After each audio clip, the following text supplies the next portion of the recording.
Hello and welcome to the Carbon Removal Newsroom. I am Ross Kenyon. I am lead strategist at NORI. I am also co-host of the Reversing Climate Change podcast. We did a podcast survey recently. We asked people what they liked, what they didn't like about the Reversing Climate Change podcast. And we found out that while the interviews on that show are often evergreen, they're about ideas, they're less timely and topical. And people wanted more regular updates on what's happening in the world of carbon removal. So that's what we're doing here. I'm bringing together people to talk about carbon removal exclusively in a newsworthy fashion. So today with me, I have from NORI, Alexsandra Guerra. She is Director of Strategic Planning at NORI, and Aldyen Donnelly, Director of Carbon Economics. I want to do this with more rapidity than we're going to start with, but thought it would be good to start with some background on COP24, what it is, and how it relates to carbon removal. Cool. So I'll kick it off. Go ahead, yes. In preparing for this, I tried really, really hard to make sure that I don't say any acronyms, but you're going to have to call me out. I'll watch, but I'll govern with a light hand. Okay, cool. So COP24, what is it and what was the point? So COP stands for Convening of the Conference of the Parties. Aldyen just told me this and I messed it up already. Conference of the Parties. And COP24 was in Katowice, Poland in November of last year, 2018. The whole point of this one was to come up with a rule book on how do we actually execute on the Paris Agreement, which was COP21 in December of 2015. So essentially in Paris, countries agreed, and the US at the time had agreed, to do what they could to limit the rise of global temperatures to 2 degrees Celsius. Of course, there's been a recent IPCC report in September 2018 that said, maybe 1.5 is too much, and it is. So, but I digress a little bit. So with keeping in mind that countries are now coming to the table and discussing, okay, how are we going to do this? How are we all going to agree on what the rules are regarding our contributions in emissions to climate change? A couple things happened. I'll do a quick high level. It was definitely a balance between international guidance and national discretion. So everybody had to come to an agreement, but also have flexibility. And this led to a new decision, which was to move away from the bifurcation of the reporting process, meaning instead of having developed countries follow a certain set of rules when it comes to emissions reporting and developing countries apply to a different set, and including financing of projects, it was decided that there would be one set of rules that all countries would report to or agree to, and then they had to self-identify and say, okay, well, I need flexibility because we don't have the resources to do XYZ commitments of the agreement, and they would have to say why they need it and how long. The U.S. decided that everybody should say how long and it should be a limit, but I won't get into that.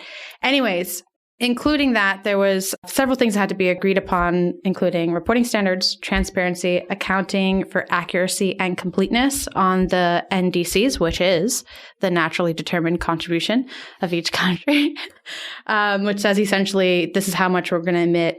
And then last but not least, a market mechanism for carbon trading.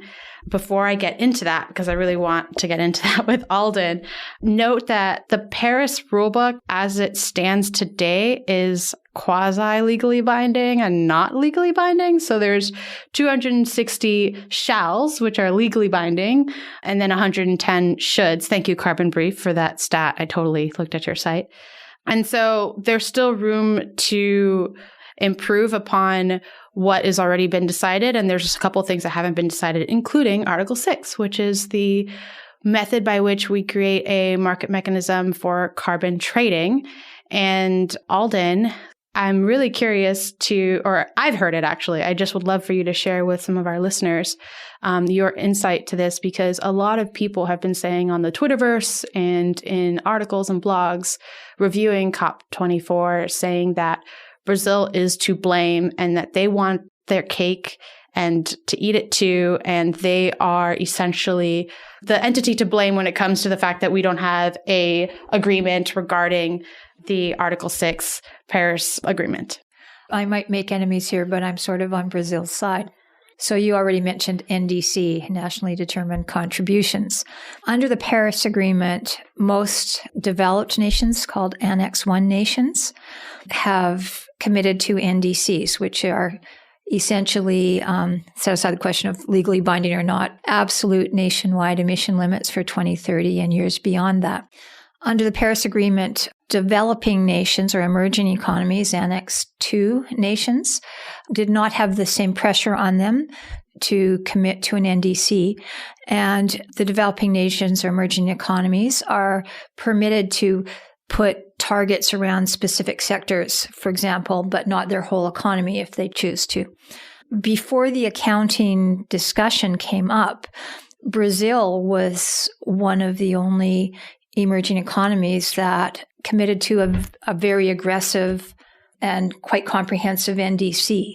So if you change the accounting rules, the implications of their commitment as a developing economy were fundamentally changed. Mm-hmm. So they were saying, wait, I made this commitment on a certain set of rules. You can't just unilaterally, turn around and change the rules on me. And I, as you well know, have been arguing that emission allowance and offset credit and CER trades have not been adequately or properly accounted for. I've been arguing that since 2002. I'm very, very glad that the accounting question is now on the table and the parties are committed to address it. But I also think that Brazil is justified in saying, I made a very aggressive commitment for a developed nation under one set of rules, and you can't just change the rules on me. So I don't consider them the bad guy that maybe others do. Right. So we're essentially talking to the question of double counting. Yeah. And you said you've been talking about this for a while and you're really happy that it was brought up and a main point at COP24. And Brazil pretty much is saying, okay, we have all these offsets that we're supplying and we want them to count. Mm-hmm. And everybody else is saying, oh, no, they don't count because they'll be double counted because they're within your NDC. Yeah. So basically they're quite frankly, this doesn't sound all that right to me anyway. They're basically saying that when it comes to the portion of your inventory that is included in or captured by an NDC, which is most but not necessarily all of the inventory for all the developed nations and Brazil, that if you want to sell real interest in -1 ton, an emission reduction from your inventory, when you export real interest in -1, you have to add a +1 to your inventory. So there's a balancing entry. Right. Am I so happy about that? Yes, for a number of reasons, because until we actually add a balancing entry to national inventories, then every offset credit allowance that's traded out there is double credited. It's, the -1 stays in the national inventory of origin and a -1 goes to the importing nation's inventory. So yes, we should be shifting to that proper accounting procedure on the one hand. On the other hand, if you're an emerging economy, maybe your view was that in the past, when we allowed essentially that double crediting, that was an indirect form of financing support from the developed world to the developing world that was important to you. So if you're going to actually shift to the right accounting procedure, I think it's also right to recognize that you are removing what was an indirect financing mechanism.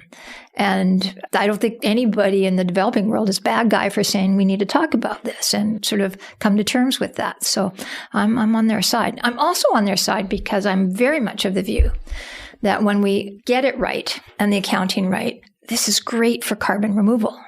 Because if you're a nation and for the first time, developed or developing, you're saying to yourself, gee, what are the conditions under which I'm actually willing to approve the export of real interest in a -1? When the implication is it makes it harder for me to achieve my target because I've got to add a +1 to my inventory. When you think through all of your opportunities to manage emissions and remove carbon from the atmosphere, you're probably going to be way more inclined to allow the export of a -1 that reflects 1 ton removed from the atmosphere and stored in the soil, because there's so much productive and local economic value in doing that. It'll be worth it to raise international financing by exporting those credits, those certificates. Whereas avoided emissions, other emission reduction claims, when you actually are sitting there at the government level saying, gee, is it really worth it to add a +1 to my inventory if I approve the export of this certificate? Often the answer to that question is going to be no. when we get proper accounting in place. Which goes to one of the main goals of the Paris Agreement, which is overall mitigation and global emissions, OMGE. Oh my gosh.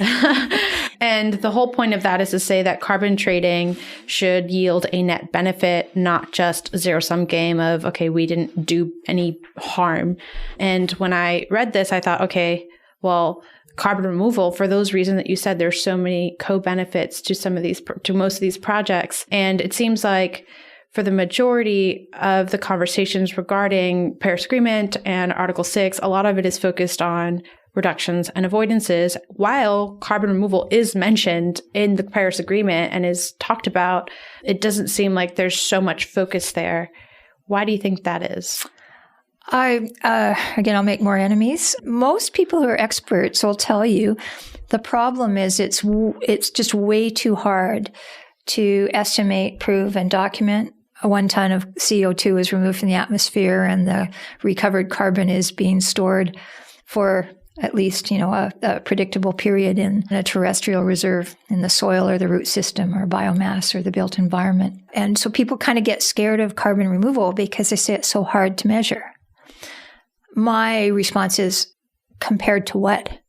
I mean, we live in a world where most of the European governments and some American governments, state of California, have said to refinery operators, here, I'll give you allowances equal to 110% of your maximum capacity to discharge CO2 to the atmosphere so you can sell extra allowances on the marketplace. Now, obviously, it's easier to quantify an allowance that has no underlying greenhouse gas reduction value.